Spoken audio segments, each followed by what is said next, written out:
দৈপামত খেল মহাৰণত ৰাজ্যিক পৰ্যায়ত জিলিকাসকলক সম্বৰ্ধনা দলগাঁৱৰ বিধায়কে উপহাৰস্বৰূপে চাইকেল ৰেচিং খেলুৱৈ দুগৰাকীক প্ৰদান কৰিলে ৰেচিং চাইকেল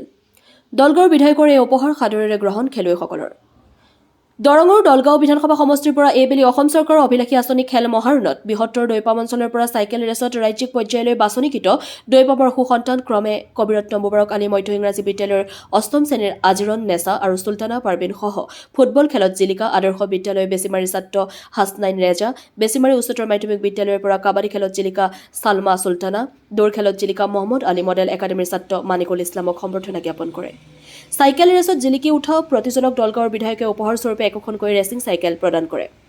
গাঁও অঞ্চলৰ প্ৰচুৰ সম্ভাৱনাময় খেলুৱৈসকলৰ শাৰীৰিক মানসিক বৌদ্ধিক বিকাশৰ বাবে এই খেল মহাৰণে গুৰুত্ব লাভ কৰিছে এই উপহাৰ প্ৰদানৰ বাবে দলগাঁও বিধায়কগৰাকীক ভূয়সী প্ৰশংসা কৰিছে খেলুৱৈসকলৰ লগতে উপস্থিত ৰাইজে AIUDF দলৰ জিলা সভাপতি তথা দৈপাম গাঁও পঞ্চায়তৰ প্ৰাক্তন সভাপতি হবিবুৰ ৰহমানে উদ্যোগ লোৱা এই অনুষ্ঠানটিত বৃহত্তৰ দৈপাম অঞ্চলৰ চৰকাৰী বেচৰকাৰী শিক্ষা অনুষ্ঠানসমূহৰ বহুকেইগৰাকী বিদ্যালয় প্ৰধান বহুকেইগৰাকী সমাজকৰ্মী শিক্ষানুৰাগী ক্ৰীড়াবিদ ৰাজনৈতিক কৰ্মী সংগঠনৰ কৰ্মীসহ শতাধিককৈ উপস্থিত থাকে নিউজ ডেস্ক AIN লাইভ বহুত ভাল লাগিছে আজি যেহেতু ময়ো এজন প্ৰাক্তন খেলুৱৈ আছিলোঁ তাৰ লগতে আমাৰ দৈপাম অঞ্চলত খেলৰ কাৰণে যথেষ্ট আমাৰ আগৰো মানে পূৰ্বৰ ল'ৰাবিলাকেও বহুত ভাল খেলিছিল ফুটবল ক্ৰিকেট ভলীবল কাবাডী প্ৰত্যেকটো নাম এটা আছিল কিন্তু আমাৰ এই দৈপাম গাঁৱৰ পৰা বা দৈপাম পঞ্চায়তৰ অন্তৰ্গত বিভিন্ন খেলুৱৈসকলে কেতিয়াও সুযোগ পোৱা নাছিল কিন্তু এইবাৰ অসম চৰকাৰ তথা অসম চৰকাৰৰ সন্মানীয় মুখ্যমন্ত্ৰী ডক্টৰ শ্ৰীযুত হিমন্ত বিশ্ব শৰ্মা ডাঙৰীয়াদেৱে যি খেল মহাৰণ পাতিলে এই খেল মহাৰণ পাতাৰ কাৰণে আমাৰ যি মানে পঞ্চায়তৰ পিছপৰা যিবিলাক খেলুৱৈ আছিল তেওঁলোকে তেওঁলোকৰ নিজৰ নিজৰ প্ৰতিভাখিনি দাঙি ধৰিবলৈ সক্ষম হৈছে যোৱাবাৰ খেল মহাৰণ 1তো যথেষ্ট ভাল খেল প্ৰদৰ্শন কৰিছিল আমাৰ দৈপামৰ পৰা জিলা পৰ্যায়লৈ বাছনি হৈছিল কিন্তু এইবাৰ বেছি ভাল লাগিছে যে আমাৰ প্ৰায় 5জনকৈ মানে প্ৰতিযোগীয়ে এইবাৰ আমাৰ ৰাজ্যিক পৰ্যায়লৈ বাছনি হ'ব পাৰিছে বিশেষকৈ আমাৰ দৈপাম গাৰ্লছ কবিৰত্ন মুবাৰক আলী মধ্য ইংৰাজী বিদ্যালয়ৰ দুজনী ছোৱালীয়ে তেওঁলোকে চাইকেলিঙত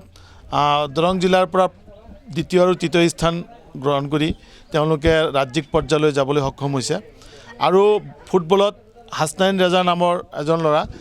তেওঁ দৰং জিলাৰ পৰা গ'লকিপাৰ হিচাপে বাছনি হৈছে ইয়াৰ লগতে কাবাডীত ছোৱালী এজনীয়ে ছালমা চুলতানা বাছনি হৈছে তাৰ লগতে ভলীবলত শ্বাহিদ ইমৰান তেওঁ ছিলেকশ্যন হৈছে তাৰ লগতে আমাৰ ওচৰৰে বালিগাঁও আৰু লালপুলৰ দুজন মানে ল'ৰা তেওঁলোকে ৰেচত ছিলেকশ্যন হৈছে গতিকে ভাল লাগিছে আৰু আমাৰ বিধায়ক মহোদয়ে যেতিয়া খবৰটো পাইছে যে দৈপাম কবিৰত্ন মুবাৰক আলী মধ্য ইংৰাজী বিদ্যালয়ৰ দুজনী ছোৱালীয়ে চাইকেল ৰেচিঙত ষ্টেট লেভেললৈ খেলিবলৈ যাব তেওঁলোক দুখীয়া ঘৰৰ ছোৱালী চাইকেল এখন কিনিবলৈ তেওঁলোকৰ পইচা নাই তেওঁলোকৰ এজনীৰ দেউতা নাই মানে আম্মাও নাই এনেকুৱা বাহিৰত কাম কৰি খায় গতিকে বিধায়ক মহোদয়ে কথাটো জনাৰ পিছত বিধায়ক মহোদয়ক মই কথাটো অৱগত কৰিছিলোঁ আৰু তেখেতে দুইজনী ছোৱালীৰ কাৰণে দুখনকৈ ৰেচিং চাইকেল কিনি পঠিয়াইছে আৰু সেই ৰেচিং চাইকেল দুখন আজি আমি সকলো উপস্থিত থাকি তেওঁলোকক দিলোঁ তাৰ লগে লগে হাছনাইন ৰাজা যিহেতু ফুটবল কিপাৰ তেওঁকো আমি যিখিনি পাৰোঁ তেওঁৰ মানে খেলৰ কিপাৰ হিচাপে যিখিনি দৰকাৰী গ্লাভছ টেক শ্বু কিবা কিবি লাগে সেইখিনি আমি যিমান পাৰিছোঁ দিছোঁ গতিকে হয় নিশ্চয় বিশেষকৈ মই চাইকেল ৰেচত এজনী ছোৱালীক লৈতো বহুত আশাবাদী যে ষ্টেটত প্ৰথম বা দ্বিতীয় হ'ব পাৰিব খুব মই আশাবাদী এজনী ছোৱালীৰ প্ৰতি মোৰ খুব কনফিডেঞ্চ আছে যে তাই ষ্টেটত নাম কৰিব প্ৰথম বা দ্বিতীয় হ'ব বুলি মোৰ ইচ্ছা মানে একদম পূৰা তেনেকুৱা এটা মোৰ মানে আইডিয়া আছে খুবেই ভাল লাগিছে আচলতে অকল হাছনাইন বুলিয়ে নহয় এইখন অঞ্চলৰ 5জনকৈ ছাত্ৰ ছাত্ৰী এনেকৈ ষ্টেট লেভেলত ছিলেকশ্যন হৈছে খেল মহাৰণটোত হাছনাইন আমাৰ আদৰ্শ বিদ্যালয়ৰ বেছিমাৰী এগৰাকী খুবেই ভাল ছাত্ৰ পঢ়া শুনাৰ লগতে ই খেলতো খুব মানে ভাল এজন ছাত্ৰ আমি আশাবাদী আৰু আশীৰ্বাদ কৰিছোঁ চবেই যাতে এই ষ্টেট লেভেলটো যাতে ধুনীয়াকৈ আমাৰ কাৰণে আৰু সুনাম কঢ়িয়াই আনে বহুত ভাল লাগিছে যে আমি ডিষ্ট্ৰিক্ট লেভেল খেলি ষ্টেট লেভেল খেলিবলৈ যাব পাৰিছোঁ বহুত ভাল লাগিছে আৰু আমাৰ বাবে সকলোৱে দোৱা কৰিব যাতে আমি ষ্টেট লেভেলত ভাল ফলাফল লৈ আহিব পাৰোঁ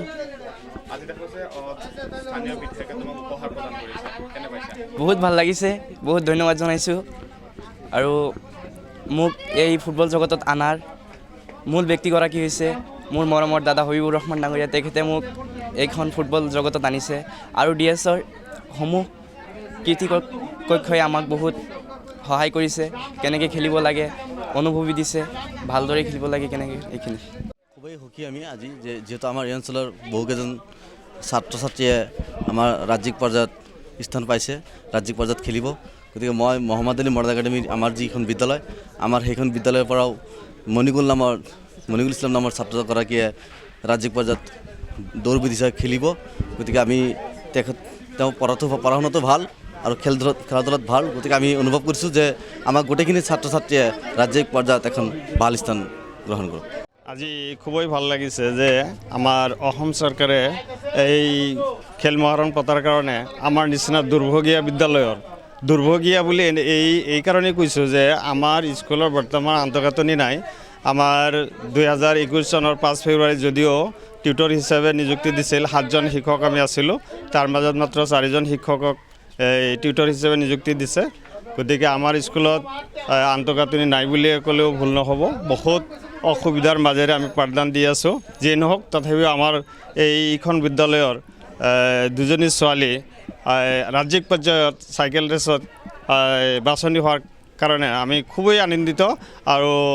সিহঁতৰ ভৱিষ্যত আৰু আগুৱাই যোৱাৰ কাৰণে আমি আশা ৰাখিছোঁ, আশীৰ্বাদ দিছোঁ আৰু ৰাইজেও যাতে আশীৰ্বাদ দিয়ে তাৰ কাৰণে মই ৰাইজক